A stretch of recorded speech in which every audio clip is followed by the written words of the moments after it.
청년 대국민 소통장 청국장 102회를 지금부터 시작합니다. 반갑습니다. 안녕하세요. 다들 뭐 한 주 별일 없으셨죠? 전 요즘에 고양이가 새로 저희 집에 함께 살게 돼가지고 매일매일 아주 러블리한 하루를 보내고 있습니다. 오, 왜 웃으시죠? 부러워서요. 고양이 저도 키우고는 싶은데 여건이 안 되다 보니까. 재훈님도 강아지 키우지 않나요?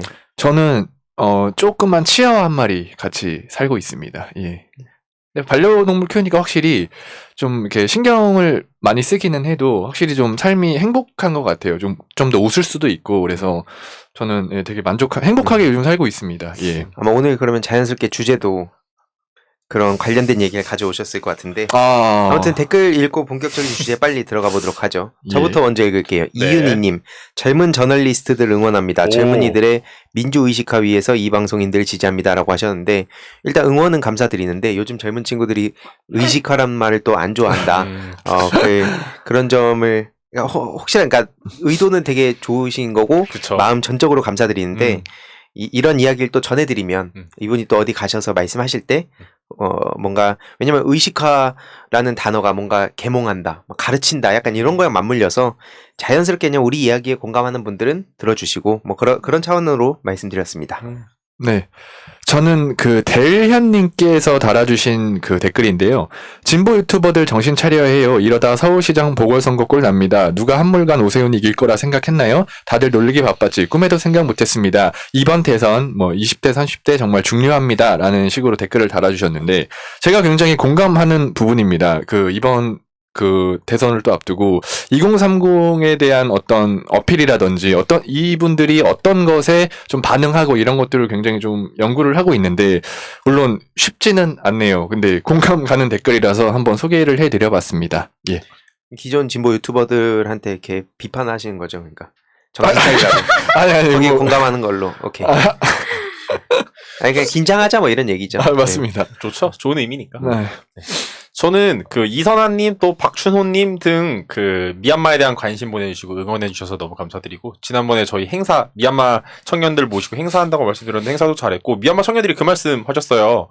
한국 정부가 충분히 너무 많이 잘 도와주고 지원도 많이 해줬는데 앞으로는 좀 더 많이 계속 꾸준하게 지원해주면 좋겠다 하고 감사의 인사 전해 오셨습니다.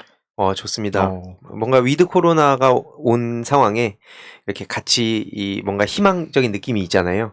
그런 날이 와서 같이 만나가지고 또 이야기를 나누는 날이 올 거라 믿습니다. 네. 네. 저는 써니님께서 20대, 30대 젊은이들이 왜 홍준표를 지지하는 건가요? 이해를 할 수 없어서요. 라고 해주셨고, 또 추윤정님께서도 좀 비슷하게 왜 2030은 홍준표 국짐을 지지하죠? 그게 궁금해요. 라고 해주셨는데, 저희가 이런 거에 대한 설명을 좀 더 해드리면 좋겠다라는 생각이 많이 들었습니다. 이 글을 읽고. 네, 왜냐면 어떻게 생각하세요? 저는 충분히 이해를 못하는 부분이 이해가 되기도 하거든요.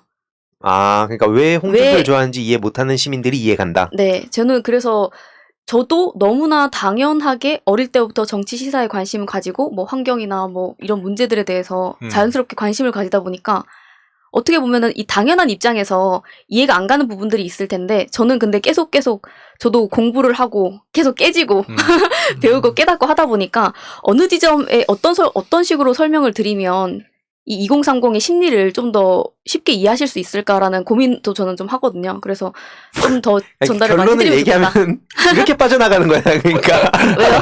그냥 빠져나간 거 아닙니까 이거? 뭐가요? 답변하기 애매해서. 아니요. 무슨 왜냐면 그러니까 잘 아실 것 같은데 왜 홍준표를 지지하는가? 과거의 본인이었던 만약에 그러니까 이게 제가 이제 정치 이런 시사 관심을 가지기 전에 홍준표 왜냐면 어차피 이게 저희 주제에 다 녹아있는 얘기들이면 이제 주제에 자연스럽게 녹여서 얘기를 드리는 게 좋지 않을까.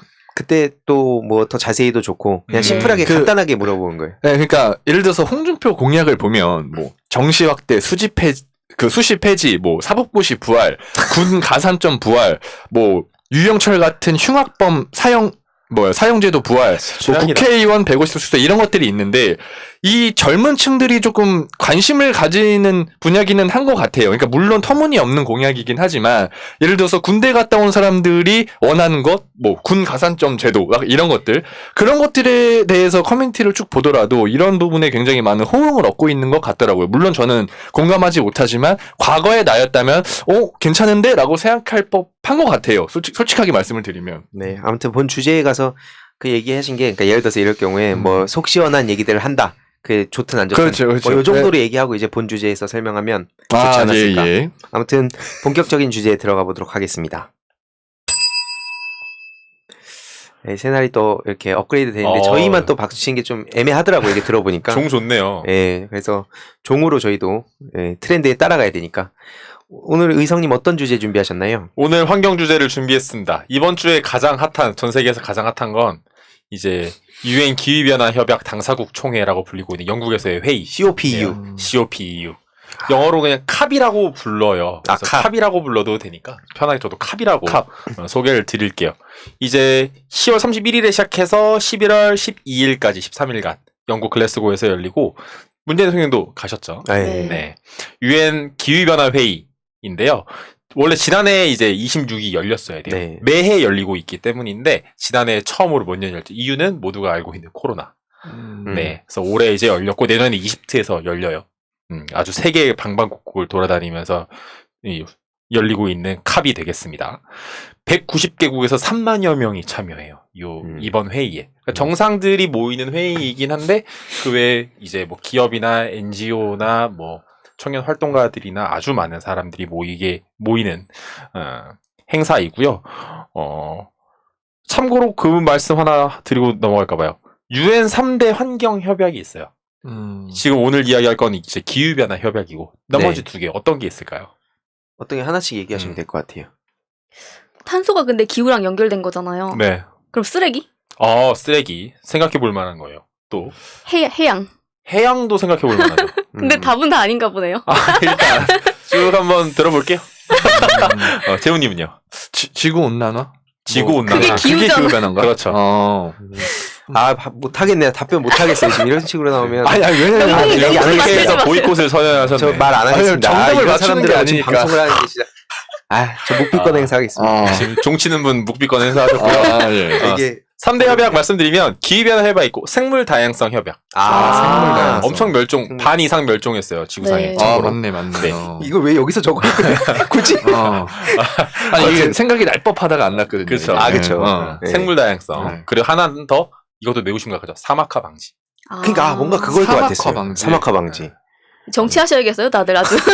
오늘 어쩐지 멘트들이 건조하다 했어요. 사막화 방지 협약을 이야기하기 위함인데 이렇게 세 가지여서 이 다른 생물 다양성 협약, 사막화 방지 협약도 매해 이 국제적인 회의가 열리고 있고 여기도 캅이라고 불러요. 똑같아요. 왜냐하면 캅이라는 의미가 당사국 총회, 이 협약에 서명한 나라들의 회의라는 뜻이기 때문이에요. 1992년에 이제 브라질 리우에서 리우 환경회의라고 이건 환경 분야에서 매우 기념비적이고 역사적인 회의예요. 이 이후에 본격적으로 지구 온난화를 우리가 전 지구적으로 대응해야 한다라는 그 약속이 시작이 된 거거든요. 그러다가 1995년에 베를린에서 캅 퍼스트가 이제 시작이 됐죠. 기후변화 협약을 이제 1992년에 했으니까 잘 하고 있는지 잘 해나가야 한다라는 걸 이제 계속해서 매해 체크하기 위해서 시작이 됐고. 두 가지의 매우 모두가 알 법한 유명한 캅 회의가 있었어요. 첫 번째는 97년도에 교토의정서. 네, 들어보셨을 거예요. 많은 분들이. 교토의정서 같은 경우는 중요한 골자가 그 두 가지예요. 하나는 온실가스 6가지를 정했어요. 뭐 이산화탄소, 메탄 같이 우리가 알고 있는 것들 해서 나머지 4개 플러스 해가지고 그때 뭐 프레온가스 이런 애도 있었고요. 그렇게 해서 6개가 이제 정해졌었고 그리고 선진국들이 그때 선진국을 한 37개 정도로 추렸었는데 우리나라 뭐 중국, 인도 같은 나라들은 없었어요. 이제 선진국들이 온실가스 줄여야 한다고 온실가스 배출 감축 목표를 세웠어요. 1997년에.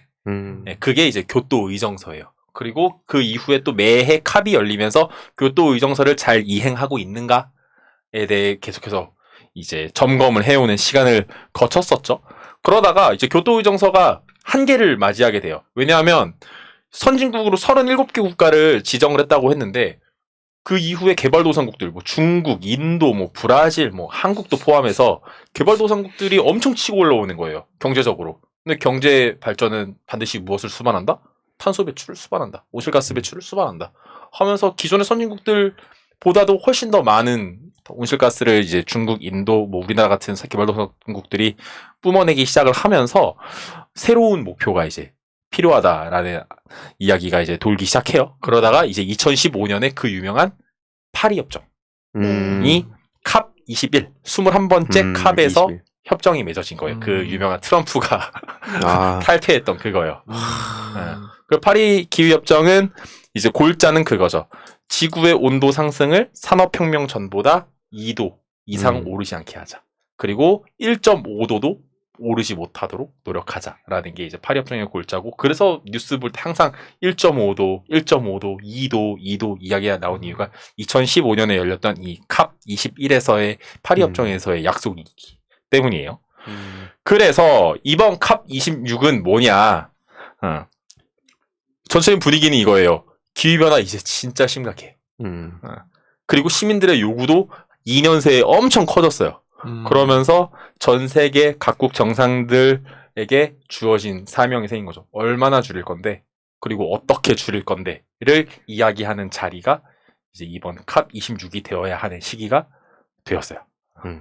여기까지 말씀드리고 어떻게 생각하세요, 지훈님? 지금까지 들으시면서. 저는 약간 이 부분을 잘 모르기는 한데, 저는 약간 생물 다양성 이 주제가 좀 궁금해지기는 했어요. 이 세 개 중에서 사막화 방지, 또 그리고 기후변화, 이거는 뭐 아까 지구온난화가 들어가 있다고 하셨죠. 저는 생물의 다양성이 어떤 주제로 앞으로 좀 풀어갈지 그게 좀 궁금하긴 합니다. 예. 저도 궁금합니다. 생물 다양성도 굉장히 중요한 이유는 뭐냐면, 네. 지금 예를 들어서 전 세계에 있는 이 지구에 있는 동물의 99%가 가축이래요. 1%만 야생 동물일 정도예요. 그리고 다 인간들이 사는 거주 공간으로 만들기 위해 다 개발해 버렸잖아요. 그러면서 동물, 식물 뭐 한 반 정도가 멸종한 걸로, 개체수가 멸종한 걸로 저는 알고 있거든요. 그렇게 되면 생태계의 생태계의 시스템 자체가 이제 붕괴해버리는 사태가 일어나는 거죠. 질서가 무너져 버렸으니까. 그렇기 때문에 우리가 다시 생물 다양성을 복구해야 한다라는 차원에서 지금 생물 다양성 협약도 굉장히 중요한 협약으로서 매해 회의가 이루어지고 있는 걸로 알고 있어요. 그러니까 아니 근데 이제 제가 궁금한 게, 이렇게 운전을 하고 길거리에 다니다 보면 왜 이 야생동물이 출현할 법한 그런 도로 같은데 엄청난 막 콘크리트 방벽이나 이런 것들이 세워져 있고, 주위에는 막 뭐 새가 부딪힌 그런 사체라든지 그런 걸 굉장히 많이 봤거든요. 그래서 저도 그때 한번 이런 게 약간 계속 이제 도시가 발전이 되면 이런 것들이 계속 더 막 생겨날 거고 한데, 이런 야생동물은 어떻게 해야 될까라는 고민을 한번 한 적이 있었거든요. 그래서 되게 좀 공감이 가는 부분이긴 하네요. 99%가 가축이고 1%가 야생동물이라고 해주신 말씀이 되게 좀 공감이 가네요. 예. 네. 제가 기억하고 있는 통계이기 때문에 틀릴 수 있습니다만 매우 충격적인 통계였어서 아마 안 틀릴 것 같아요, 이 통계. 저는 지금 문재인 대통령 뭐 이따가 그 부분이 나올지 맞아요, 모르겠는데 말씀드려야죠. 약속한 거 뭐 말씀하시면은 그냥 그걸 안 다룬 언론 비판하는 정도로. 예, 그러니까 좋아요. 다루긴 다루는데 이 문재인 대통령이 지금 뭐 하고 계신지 모르는 사람들이 되게 많더라고요. 네. 이게 지금 이준석 그 탄수화물 끊겠다 그 얘기 있잖아요. 투표 많이 하면 자기 그 탄수화물 몇 번 끊는 거랑 도대체 뭔 상관이야? 그러니까 이게 이 중요한, 예전에 그 유엔 총회 그 시기 때도 보면은 따릉이 타고 막 당대표 되고 막 이런 보도들이 진짜 어떻게 보면 무의미한, 그러니까 아예 안 다루라는 얘기가 아니라 그 보도의 양을 봤을 때 이 중요한 소식들이 지금 그렇죠. 없으니까 평소에 툭 하면 문재인 대통령 어디서 뭐 하냐 이 얘기가 나오고, 그게 보면 너무 화가 나더라고요. 근데 아까 이따 내용은 더 자세히 해주실 테니까 네. 내용은 넘어가도록 하겠습니다. 좋아요. 일단 진짜 이준석 탄수화물이 진짜 뭐예요, 이거? 아니 그래서 그걸로 많은 너무 비판 받더라고요. 어이없다. 그냥 자기가 연예인이냐, 뭐 진짜 자아도취 너무 심한 것 같다. 자기 저탄고지 안 궁금합니다. 예. 요즘에 저탄고지 환경 분야에서는 그렇게 쓰거든요. 저탄소 발자국 고지구 해가지고 더 큰 의미로 쓰고 있는데, 정치인의 한 당의 대표라는 사람이 자기 저탄고지 한다고 다이어트 천명하는 게 무슨. 그게 이준석 대표를 지지하는 커뮤니티에서 약간 서로 이렇게 교감이 있었던 약간 일종의 밈이라고 하긴 그렇지만 아무튼 그런 얘기인데, 그걸 저렇게 또 해가지고 참 보기 그렇습니다. 안타깝습니다. 그러면 저는 사실 근데 지금부터 이준석 대표 얘기보다 훨씬 더 안타까운 이야기를 할게요. 네.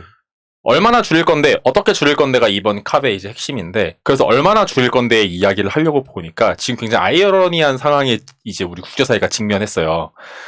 이 과학자들이 이제 그런 얘기를 했어요. 지구 온도 상승을 1.5도 이하로 막으려면 2030년까지 2010년에 뿜었던 탄소 배출량의 온실가스 배출량의 45%를 감축해야 된대요.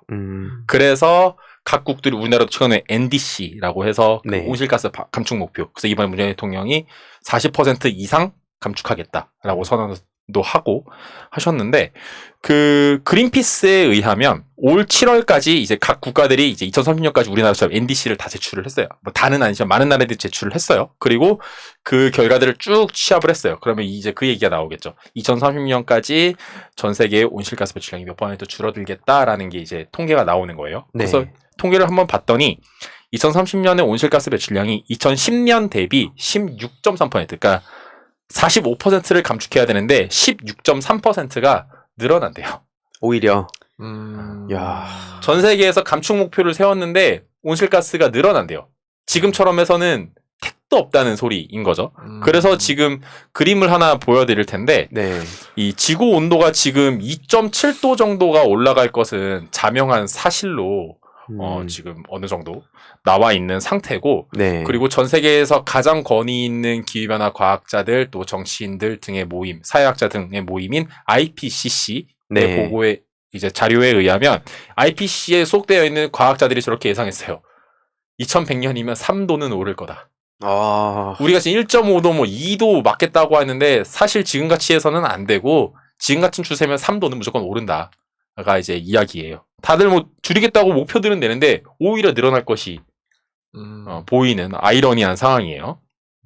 그리고 또 어떻게 줄일 건데 또 핵심인데 그러니까 가장 중요한 건 온실가스 배출이 많은 에너지, 뭐 석탄, 석유, 천연가스 이런 거 다 끊어버리고 재생에너지로 넘어가야 되고 그리고 산업에서도 온실가스 배출량 줄여야 되고 물건 만들고 할 때 뭐 네. 포스코에서 철강 만들고 할 때 탄소 나오고 이런 것들 다 줄이고 해야 되는데 우리나라가 지금 문제가 뭐가 있냐면 우리 한국 정부가 온실가스 우리 줄이긴 할 거야. 그런데 그것도 그거지만 해외에 우리 나무도 심고 이산화탄소 포집 기술에도 투자할 거야.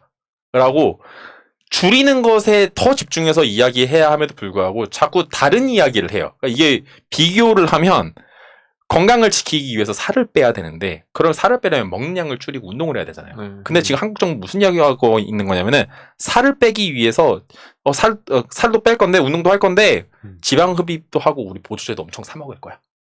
자꾸 지방 흡입이랑 보조제 얘기를 하고 있는 거예요.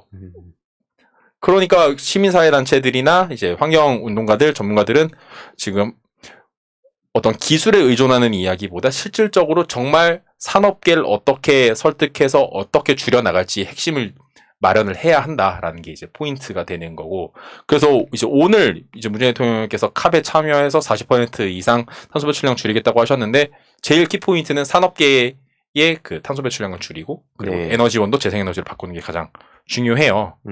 이런 부분에 있어서 이제 현재 전 세계의 기후 아이콘 그레타 툰베리. 네. 네, 그레타 툰베리가 이제 이런 얘기를 했어요. 이번 캅에 그분도 참여를 하셨거든요. 그러면서 지금 현재 전 세계 지도자들이 역사적인 기후회담을 진행을 하고 있다. 그런데 더 이상 행동에 따르지 않는 약속은 필요가 없습니다. 지금 우리에게 필요한 건 담대하게 앞을 내다보고 해야 할 일을 실천하는 지도자입니다. 이 구렁텅이에서 우리를 꺼내줄 지도자가 필요합니다. 라는 이야기를 하면서 5가지 하지 말아야 할 것들, 요구사항을 이야기를 해요. 첫 번째는 지금 1.5도 이상 오르지 않게 노력해야 된다 계속 얘기하고 있잖아요. 네. 진짜 그 계획 좀 실천해라. 가 첫 번째고요.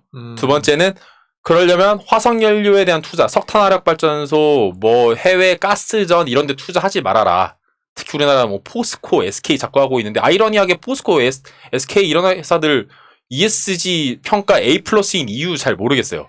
그런데 그런 회사들 혹은 뭐 우리나라 그 뭐 한국 저기 한전이라든지 화석연료에 대한 투자하지 말라는 이야기고 세 번째로 탄소 배출량 두고 숫자 노름하지 말아라. 아까 제가 말씀드린 그거예요. 네. 살 빼려면 밥 줄이고 운동하라고. 자꾸 보조제 먹을 생각하지 말고 라는 이야기고 그리고 매해 이 기후변화 취약국들의 $1,000억 국제사회가 지원하기로 했거든요. 이거 반드시 하라고.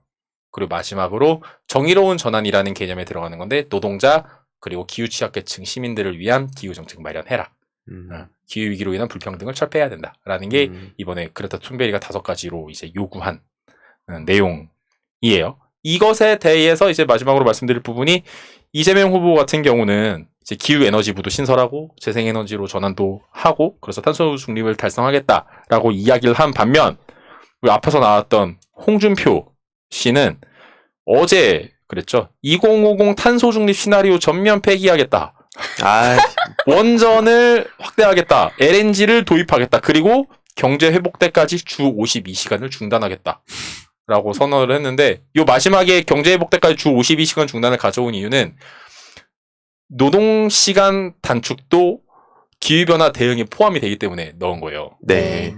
그런데 이제 홍준표 씨가 어제 이런 얘기 한 걸 보면서 어떤 사람들이 기후변화 부정론을 이야기하고 지지하는지 누가 자꾸 태양광 가짜뉴스를 퍼뜨리는지 너무 예측이 되는 것만 같다 싶어서 굳이 이야기를 좀 해봤고요.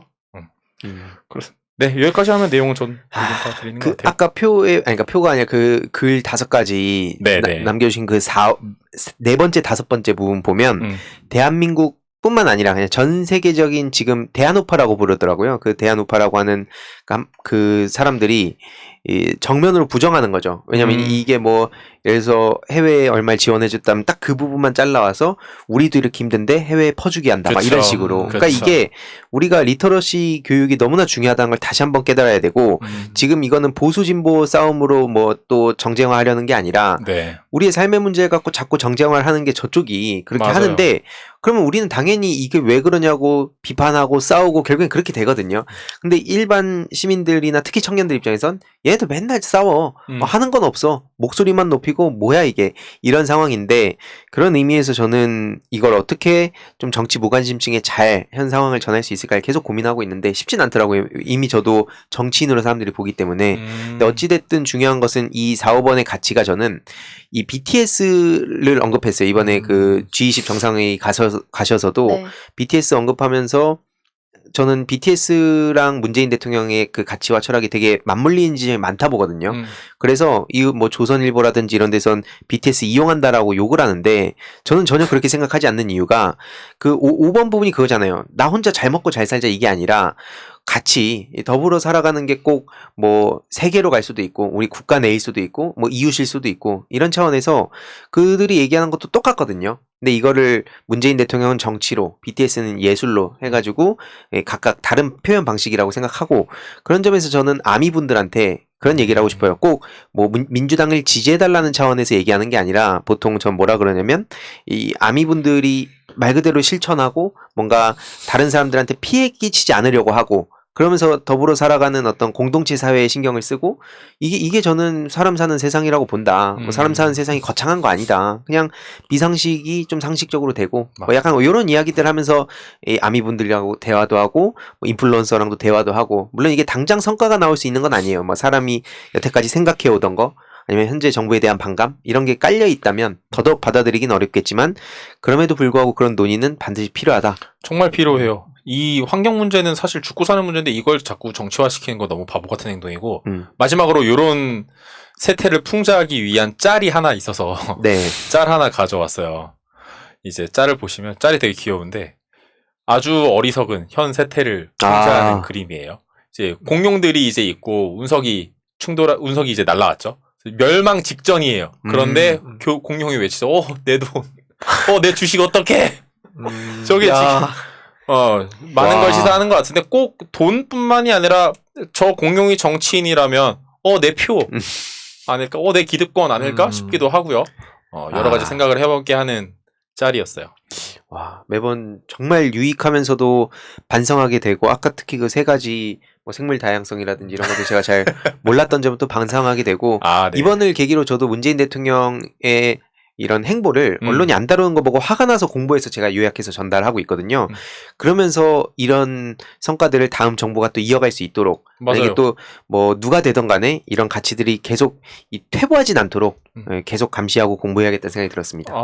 마지막으로 이번에 그 캅에 가셔서 그 얘기도 하셨더라고요. 청년 기후회의를 만들어서 이제 계속 정리하겠다라고 이제 말씀하셨는데 굉장히 동의하는 부분이고 자꾸 청년들 이제 많이들 느껴봤잖아요. 자꾸 어디 데려다가 커다놓은 보리차로처럼 앉아놓고 실질적인 권한을 안 주고 그래 왔는데 실질적으로 기후행동에 있어서 청년들의 이야기가 의사결정에 반영될 수 있도록 그런 시스템을 마련하겠다라는 이야기로 들려서 좀 희망적으로 들은 부분이었습니다. 저는 이게 지금 이재명 후보님이 아까 뭐 공약이나 이런 게 또 있다고는 했지만 짧게 말씀드리면 20대, 30대, 40대 이 자녀를 안 낳는 게 기후 문제 되게 크잖아요. 뭐 여러 가지 이유도 있지만 저 해당돼요. 그러니까 이런 분들을 위해서 우리가 기후 문제를 계속 관심을 가진 대선 후보가 누군지 그것도 이제 디테일하게 분석을 할 필요도 있겠고 10대 청소년들이 계속 배척되었잖아요. 투표권이 없으니까. 맞아요. 근데 지금 청소년들이랑 청년이랑 되게 다른 것 같더라고요. 그러니까 MZ를 하나로 묶으면 안 된다는 얘기가 있듯이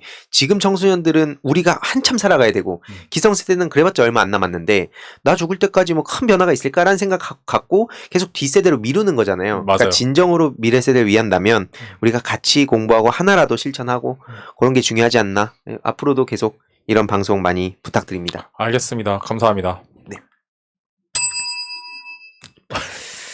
네, 다음으로 재훈님. 네.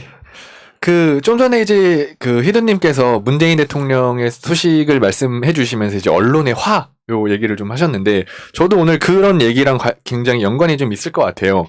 저는 그 커뮤니티를 돌다가 굉장히 재밌는 댓글을 하나 봐서 먼저 짧게 좀 보여드리려고 하는데, 네. 네, 나오고 있나요? 지금 이제. 네.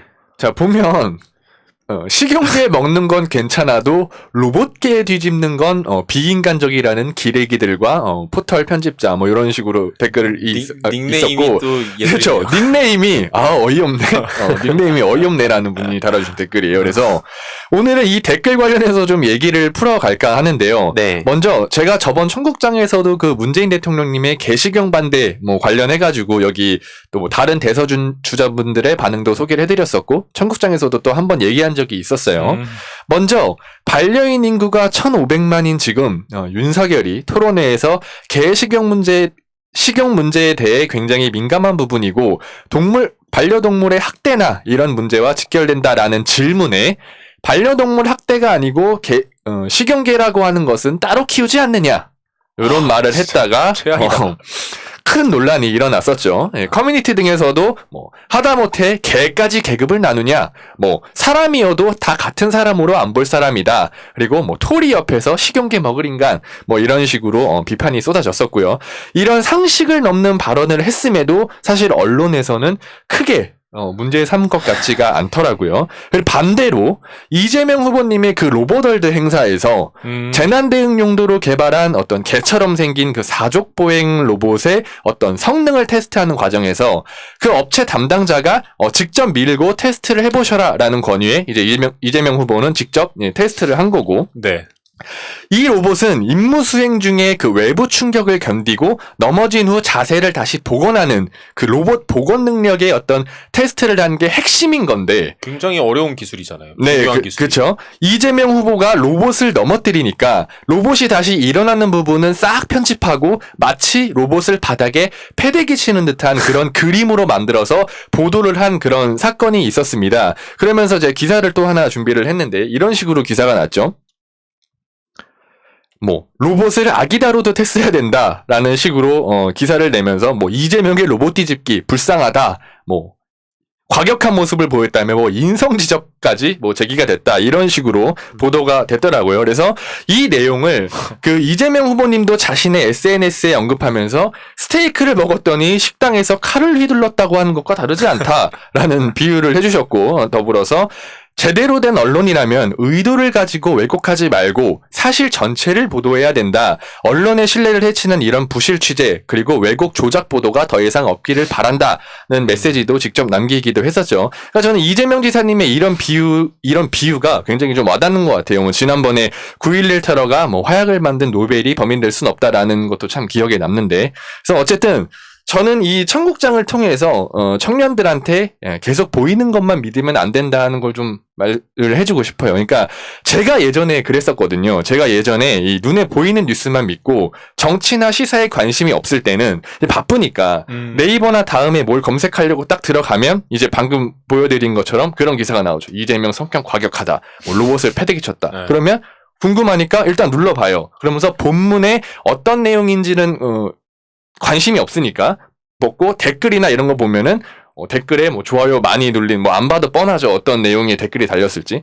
그런 것들을 보면서 이재명이 또 이렇게 했네. 이재명 성격 과격하네. 라고 단순하게 넘어갔을 것 같은 거예요. 그래서 이 언론이 어떤 보도하는 것들에 대한 게 전부 다가 아니다라는 거를 항상 저는 좀 이 방송을 통해서 좀 얘기를 하고 싶고, 이게 그리고 희도님도 저번에 페이스북인가 SNS에 이런 글을 남기셨는데 그 시민들의 자발적 댓글도 굉장히 큰 영향력이 있다라는 게 되게 공감이 갔었던 게 이 무관심층들의 반응이 대다수일 것 같아요. 이런 그러니까 바쁘니까 기사 본문은 잘 안 보고 댓글이나 어떤 이런 것들에서 발생하는 것들을 순전히 좀 믿고 그런 경향이 있을 것 같아서 굉장히 조금 안타깝고, 스스로가 약간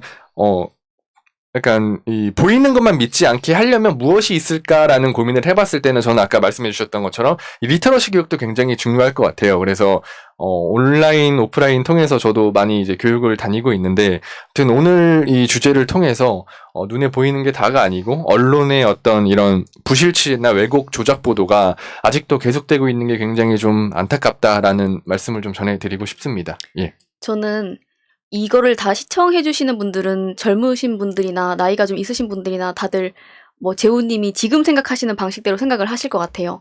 이게 언론이 지금 문제가 있고 그러다 보니까 뭐 대통령이 이제 해외에서 어떤 성과를 이루는지 다 보도하지 않아도 내부에서 이런 걸로 계속 이슈몰이하고 클릭수 장사하고 이렇게 한다는 걸 아마 시청자분들은 다 아실 수 있을 것 같은데, 보통 댓글이 이런 식으로 달리잖아요. 청국장 청년들 같은 청년들이 많이 있어야 된다. 아니면 이거를 뭐 전파를 많이 봤으면 좋겠다. 청년들이 많이 봤으면 좋겠다라고 얘기를 하시는데, 저는 개인적으로 이 청국장 방송을 그런 관심 없는 청년들한테 뿌려가지고 보게 한다거나 이거는 답이 아닌 것 같아요. 애초에 이 방송을 보실 분들 같으면 이런 문제에 관심이 있으신 분들이고 문제의식이 있으실 분들이기 때문에 근데 여러분들 아무런 관심 없는 사람들한테 가서 이 보이는 게 다가 아니에요 라고 얘기를 한다고 해서 그 사람들이 그 말을 그런가 봐, 보이는 게 다가 아닌가 봐 라고 선뜻 그렇게 얘기하거나 생각하지 않을 거라는 거죠. 그래서 저는 아까 재우님이 그래서 마지막에 제시해주신 오히려 그 댓글로서 온라인에서 이런저런 활동을 하시는 거나 좀 아니면 좀 다른 방법으로서 다른 분들한테 이게 이 내용 자체가 전파된다기보다는 그분들이 생각을 우리가 이해하고 있고 심리적으로 좀 받아들이고 있고 좀 그런 거를 좀 서로 교감할 수 있게 하는 게 좀 필요하지 않을까 하는 생각이 많이 듭니다. 그쵸. 뭐 얘기 나온 김에 저도 좀 그 얘기를 하면 아마 102회 하면서 그런 댓글 꼭 달렸어요. 뭐 청년들이 이거 누가 보냐, 예를 들어서 네, 뭐 맞아요. 재밌어야 된다. 그러니까 요구는 많죠. 요구는 많죠. 되게 많은데 다 들을 수가 없어요. 왜냐면 진짜 재미로 가면 또 그런 댓글 달리죠. 지금 이 험난한 시국에 제가 개인 방송에서도 똑같은 얘기를 들었어요. 웃음이 나오냐? 지금 웃음이 나오냐, 맞아요. 제가 그래서 정치 무관심한 친구들 데리고 와가지고 같이 그냥 자연스럽게 얘기하고 있는데, 그때 뭐가 또 시위가 있는 날이었나 그랬어요. 그래서 너 지금 시위 저렇게 벌어지고 있는데 너 애들이랑 웃고 뭐하냐, 지금 제정신 아니야, 이런 반응. 그러니까 이런 현실적 고려를 좀 해주셨으면 좋겠다는 게 첫 번째 생각이고, 두 번째는 이거랑 똑같은 거예요. 예를 들어서 뭐 신의 한술 구독하는 분이 이 방송 너무 좋다, 요즘 애들이 뻘겋게 물들지 않게 하려면 이 방송을 젊은 무관심층한테 듣게, 똑같아요 이게. 맞아요. 그럼 이걸 듣냐? 안 들어요. 안 듣지. 그러니까 둘 다 안 듣는데, 제가 그럼에도 불구하고 이 방송이 왜 중요하냐, 이 오늘날 청년들이 어떻게 생각하는지를 알고 우리 청년들끼리 고민을 같이 공유하고, 예를 들어서 의성님 코너 같은 경우에는 환경의 중요성과 그 논리들 그리고 실제 사례들을 되게 쉽게 요약해 주시니까 이건 기성세대 분들도 되게 유익하겠다 생각이 들었고, 재훈님 같은 경우에는 과거의 나, 뭐 저도 그냥 당당히 얘기를 해요. 이게 약간 아직은 좀 리스크 있다고 생각하는 부분이 있는 것 같아요. 왜냐면 이 얘기를 하면 비판할 수도 있고 어떻게 그런 생각을 가질 수 있어 라고 그렇지 않아요. 오히려 진정성이 있어요. 그렇죠. 왜냐면 그런 비판을 그리고 좀 안 했으면 좋겠다 생각하는 게, 그 한마디로 어렸을 때부터 그러니까 달타령님은 좀 그런 스타일이죠. 어렸을 때부터 아까 앞부분에 그렇게 살아왔는데, 저는 왜 MB를 과거에 좋아했다는 얘기를 당당하게 하냐면, 분명히 지금도 과거에 저 같은 사람들이 있을 거라 생각하고, 그럼 이들을 어떻게 설득할 수 있을까에 대해서 고민을 해야 되는데 그걸 제가 다 숨기고, 전 옛날부터 뭐 문재인 대통령 최고였고 이렇게 얘기를 하게 되면 오히려 이게 설득할 수 있는 고리를 찾기가 되게 어려워서 그래서 공개를 한 거고, 그러다 보니까 비판도 받고 의심도 받기도 했어요. 근데 제가 이 말씀 드린 이유가 뭐냐면, 우리 청년들의 다양한 생각들을 듣고, 아까 뭐 앞부분에 의식화란 단어라든지 이게 틀렸다는 게 아니라 그 표현 방식을 조금만 완화해서 바꾸고, 하나 예시를 들면, 그 뭐 시간이 짧으니까 그냥 이 하나만 말씀드릴게요. 요즘 되게 어르신들이 젊은 말투로 해서 막 크크크크 많이 붙이면은 젊어 보인다 막 이런 거. 그 젊은 커뮤니티 사이트가 2030이 많이 있다는 얘기가 있잖아요. 과연 처음부터 거기가 2030이 많았을까 하면 게임으로 유입되고, 그 FM이란 축구 뭐 예를 들어서 네. 그런 걸로 유입이 되니까 젊은 층 많아요, 당연히. 근데 그렇지 않은 사람도 되게 많아요. 되게 많은데 제가 아는 누구도 40대인가 지금 중반인가 그런데 말투를 그냥 딱 보면은 되게 젊어 보이기도 하고. 네. 근데 뭐 크크크만 붙이면 일단 요즘 애들 되게 젊은 말투 같고, 신조어 조금만 쓰면 60대인데도 젊어 보이고 해요. 그러니까 이런 식으로 뭐 예를 들어서 가르치고 타이르고 이런 방식이 아니라 그런 거를 막 좀 젊게 하면은 충분히 그 안에 같이 녹아들어서 내 이야기를 전할 수 있다. 그런 차원에서 얘기해 주신 것 같아요. 그래서 저도 되게 공감하는 차원에서 말씀드린 거고, 그렇다고 뭘 지시했다거나 그런 건 아닙니다. 그냥 그런 게 있다. 그런 사람들도 있더라.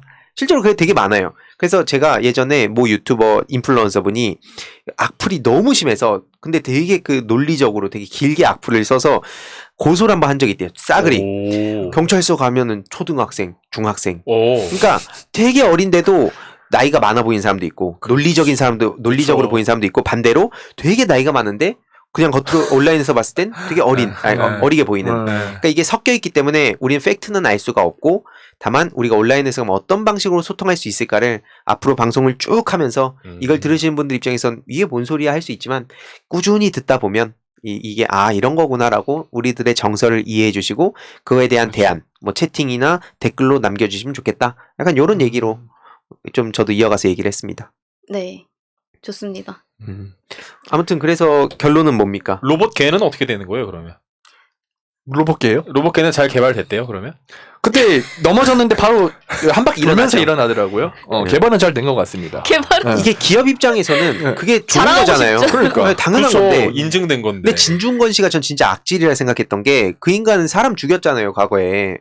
진짜 돌아가시기 직전에 그 아나운서 분을 거기다가 대고 거의 침을 뱉고 악플 날려가지고 결국엔 목숨을 끊으셨어요. 근데 그런 인간이 난 진짜 그런 사람의 말을 또 언론이 받아 쓰는 게 왜 그런지도 뭐 충분히 그 이유는 알겠습니다만, 뭐 그 이유에 대해서도 한번 다음 주에 좀 더 자세히 다뤄봐도 좋을 것 같아요. 네. 그래서 좀 마무리를 하자면, 그러니까 이게 사실은, 그러니까 제가 아까도 예를 든 게, 제가 정치나 시사에 관심이 없을 때 이 네. 뉴스를 접했다라고 하면 기사 제목이랑 댓글만 보고 이재명 나쁜 사람이네, 로봇을 뒤집어?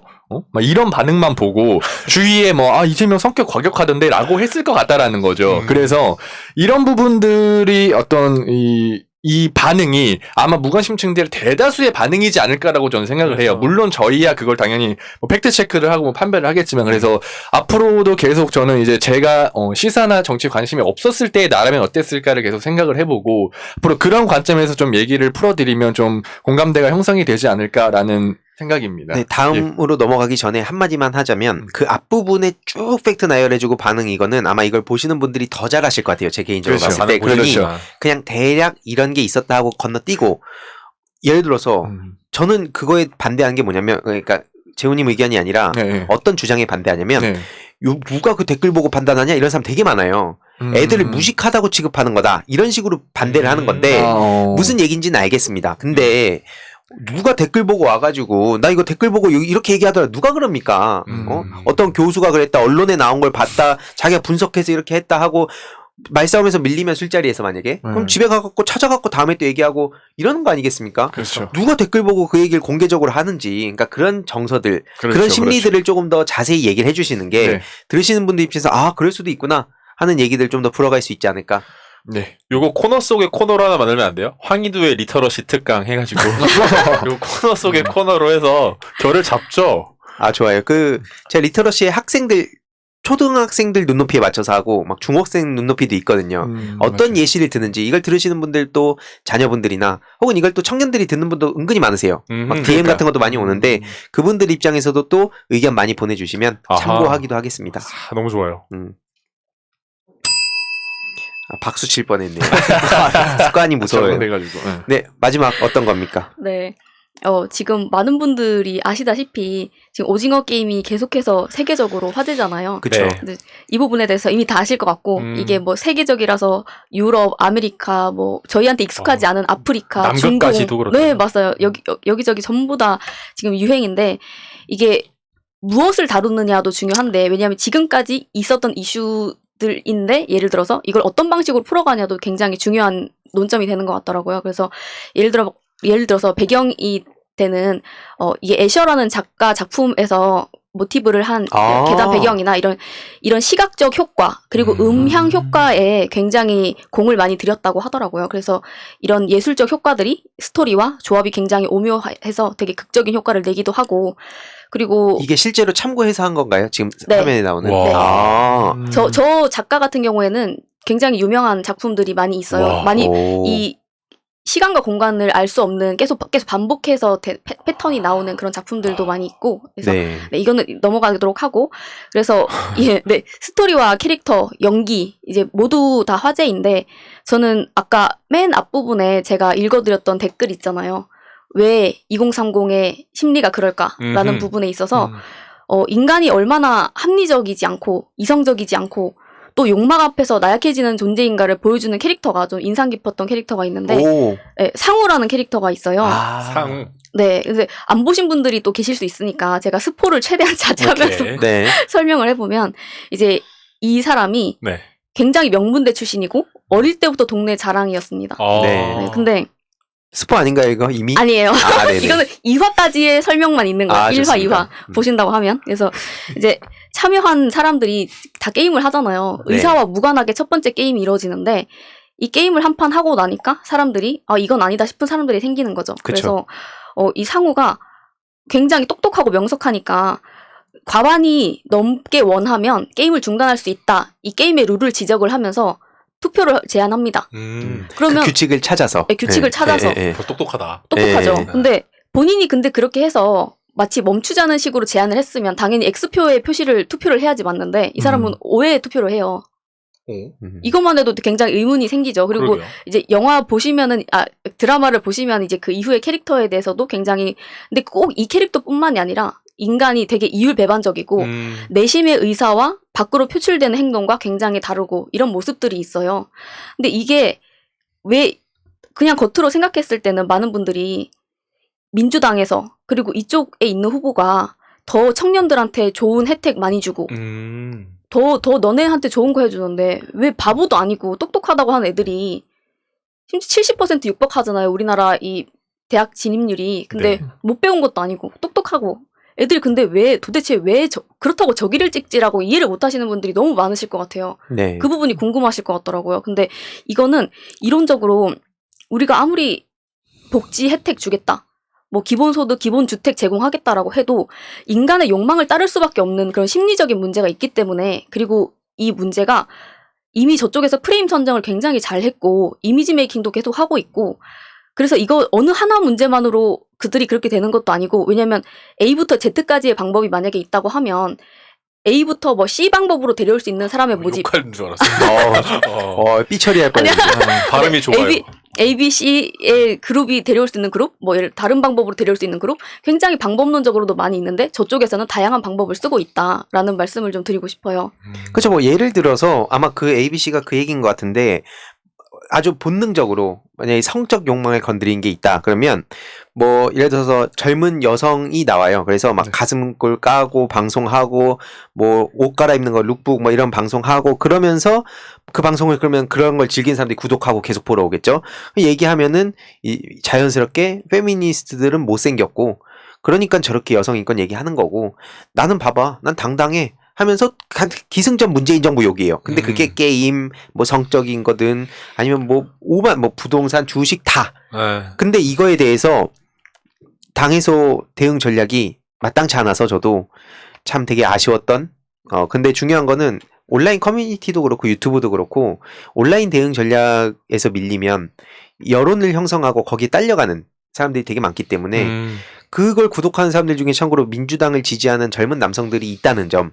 그러니까 그게 저도 뭐 안티페미가 맞다, 페미가 맞다 이런 얘기를 하려는 게 아니고 결국엔 그 중간에 균형점을 찾자는 게 지금 대다수의 합의를 본 정서인 것 같아요. 근데 그럼 어디까지가 그럼 정상이냐 아니냐 뭐 이걸 또 구분짓기도 애매하고 또 그런 이분법에 반대하는 의견도 많고 요즘은 또 워낙 다양해졌으니 이게 참 어려운 문제인데 중요한 건 어쨌든 그 사이에서 정치적으로 이용하려는 사람들이 있다는 게 전 되게 안타깝다는 생각이 들었습니다.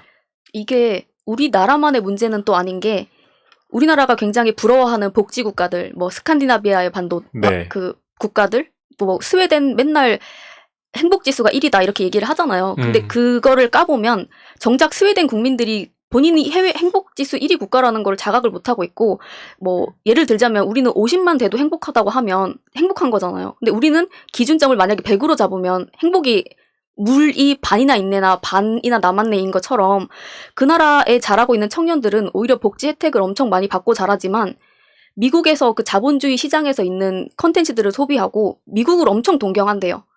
왜냐면은 본인 나라에서는 잘 사는 거를 숨겨야 되고 그냥 나라에서 그냥 살면은 되는 정도로 얘기를 하지만 미국에서는 슈퍼카 집에 풀장 있고 플렉스하고 막. 플렉스하고 이런 게 너무 부러운 거예요. 그들도 거기에 자라는 그런 국가에 자라는 청년들조차 그런 걸 부러워하는데 예를 들면 이게 사람마다 그 역치가 다 달라서 예를 들어서 지난 시간에 재훈님께서는 기본소득을 얘기를 해서 이재명 지사한테 관심이 갔다 이렇게 얘기를 해주셨잖아요. 근데 기본적으로 기본주택 하겠다, 기본소득 하겠다 이렇게 얘기를 해도 사람들이 정서적으로 내 욕망은 이렇게 몇십만 원 주는 거 나 원하지 않아. 이거 먹고 지금 떨어지라는 거야? 집 사고 싶은데. 나는 집 사고 싶은데 이거 집 인서울. 잠깐 주는 거. 기본주택 나 그런 거 원하지 않아. 이런 심리거든요. 근데 이런 심리를 이해하지 않고는 저 청년들이 왜 저런 얘기를 하는지 이해하기가 되게 힘들 것 같더라고요. 그래서 이 얘기를 좀 드리고 싶었어요. 그쵸. 이게 뭐 굉장히 오랫동안 이 이야기를 나누고 방송을 통해 저희 생각을 전해드려야 될 것 같은데 저도 그래서 계속 팩트와 당위성이 중요하다. 누군가는 팩트를 그러니까 예를 들어서 새날에서 계속 팩트 체크하고 그걸 들으시고 주위에 설득하는 것도 당연히 필요한데 예전에 이미 그 그리스 시대 때 그랬잖아요. 그 로고스, 에토스, 파토스 해서 로고스가 논리와 이성. 그러니까 논리만 가지고 사람 설득되냐? 그러면 이성이 되게 뒤쪽에 있거든요. 그 딱 직관적으로 뭔가 감성을 건드리고 욕망을 자극하고 거기에 확 끌리고 그 다음에 이제 막 이걸 찾아가는 그런 단계가 있는데 중요한 거는 그 과거에 이 운동 민주화 운동 하시던 분들 전 굉장히 리스펙하는데 그때 그 대응 방식과 지금의 대응 방식이 굉장히 달라진 것 같아요. 세상이 달라졌죠. 환경도 달라졌고 굉장히 파편화돼서 이거 하나로 묶는 것 자체가 굉장히 어렵고 물론 그렇다고 해서 민주당이 뭐 다 무능하다 뭐 이런 지적엔 전혀 동의하지는 않습니다. 다만 이런 트렌드를 알게 되면 당에서도 신속하게 대응할 수 있다 생각하고 그 믿음을 갖고 저도 계속 설득을 하고 있는 건데 예를 들어서 게임에 대한 관점 이것도 많이 달라졌어요. 민주당의 특히 그 여성 의원님들이 특히 어머니뻘 의원님들이 되게 싫어했었거든요. 면전에서 저한테 막 게임 나 이해 안 간다 이런 얘기까지 하셨는데 지금은 적어도 그런 얘기를 안 하시는 거. 그렇게 변해가는 거죠. 그러면서 저도 아까 말씀하신 게 그래서 되게 공감 가고 예를 들어서 물반에 대한 거 굉장히 많이 쓰였는데 학생들한테는 주로 뭐라고 얘기하냐면 유튜브를 내가 시작을 했다. 아마 이건 들으시는 분도 비슷할 수 있는데 강의할 때 뭐라 하냐면 유튜브를 내가 시작해서 구독자 1000명이 됐어요. 처음에. 너무 기분 좋잖아요. 친구한테 가서 딱 나 1000명 돼서 너무 좋아. 하고 딱 자랑을 했는데 친구는 같이 시작했는데 10,000명이 된 거야. 그러면 그때 본인이 느낀 행복이 어떻게 되냐? 바로 막 시기와 질투, 좌절 그렇게 되거든요. 맞아요. 이 얘기를 하면 친구들이 막 생각을 하게 돼요. 이제 그럼 이게 왜 그렇게 되는 걸까? 그럼 이거 어떻게 해야 될까? 그러면서 이제 그렇다고 1000명에 만족해 라고 이 위로하는 에세이가 유행할 때도 있고 그러니까 더 성장해야 된다고 하는 게 대세가 될 때도 있는데 지금은 그냥 전체적인 흐름 보면 그 위로보다는 약간 MB가 지금 재평가되는 정서나 이런 거 맞물린 거 봤을 때 성장하고 싶다. 뭔가 집을 사고 싶다. 더 올라가고 싶다라는 욕구가 굉장히 반영돼 있는 상황이라 개인적으로는 이재명 후보의 그 유능함 이 사람은 한다면 한다라는 그 정서를 더 많이 알리는 게 전략적으로 특히 청년층만 봤을 때는 굉장히 먹혀들지 않을까. 이재명 지사의 성공 스토리 그게 MB랑 비슷해요. MB랑 뭐 정서와 같다 이게 아니라 그분이 걸어온 길을 보면 이런 사람이 또 나타날 수가 있을까 싶을 정도의 그런 성공 신화가 있기 때문에 충분히 그 MB식의 성공 신화를 그리워하는 사람들은 그 한 끗 차이라고 생각하는 거예요. 근데 그들한테 이재명이 뭐 이거 뭐 무조건 잘했는데 이렇게 접근할 게 아니라 어떻게 그럼 이 메시지를 저들의 메시지, 저들의 언어로 녹여낼 거냐 여기 부분이 조금 아쉬워서 그걸 좀 비판하고 있는 상황입니다. 네. 저도 어릴 때부터 저는 이런 쪽에 관심이 있다 보니까 주변에 관심 없는 친구들한테 항상 이렇게 은연중에 얘기가 나오게 되면 가장 최악의 방법이 항상 그거였어요. 이게 맞다라고 얘기하는 거. 내가 말하는 게 맞다라고 얘기를 하면 이게 가장 최악의 방법입니다. 제가 실험해본 바로는 그랬어요. 아, 각자의 사례도 되게 좋을 것 같아요. 그러니까 저는 특히 의성님 같은 경우에 여러모로 이런 말씀하시는 거라든지 이런 걸 되게 참고하는 경우가 생기는 게 뭐냐면 실제로 전선에서 최전선에서 환경 분야에서 정말 열심히 목소리도 내시는데 좌절했던 순간도 많을 거고 뭔가 반성했던 순간도 있을 거고 그럼에도 불구하고 가만히 있으면 안 되니까 뭐라도 또 하는데 그 과정에서 의도치 않은 막 내분도 있었을 거고 이게 한국 그냥 사회 인간 사회의 모든 게 그 안에 집약돼 있는 거잖아요. 그러니까 그런 사례들을 자연스럽게 얘기해 주시면 약간 욕망의 관점에서도 보고 뭐 당위성의 관점에서도 보고 그러다 보면은 뭐 저희 얘기하다가 이걸 들으시는 분들이 또 뭔가 해법을 주실 수도 있고 그러면서 또 다양한 풍부한 방송이 되지 않을까. 저도 항상 느끼는 게 정말 방법론적인 고민을 저희가 굉장히 많이 해봐야 된다고 생각을 하는데 저는 힌트가 있었던 부분이 하나가 뭐였냐면 뭐 이거는 뭐 온라인 오프라인 가리지 않고 신천지가 그 포교 방식이 굉장히 좋은 방식이라고 저는 생각을 해요. 그 사람들의 어떤 가치관이나 이런 걸 떠나서 그 방법론적인 거에서 봤을 때 예를 들어서 내가 종교를 이 사람한테 전파하고 싶다고 하면 이거 좋은 거니까 오라고 하면 가려고 관심을 가졌다가도 저는 가기가 싫어지거든요. 그쵸. 네. 근데 그냥 이 사람이 너무 이 사람한테 상대방에게 좋은 사람이 되고 너무 이 편안한 모습이 보이고 그러면 내가 호기심이 생겨서 가게 된단 말이에요. 그렇죠. 근데 그 사람들은 정말 몇 년 길게 보고 심지어는 결혼까지 이용을 하잖아요. 이 사람을 네. 포교시키기 위해서 그쵸. 가족을 만들어 버리잖아요.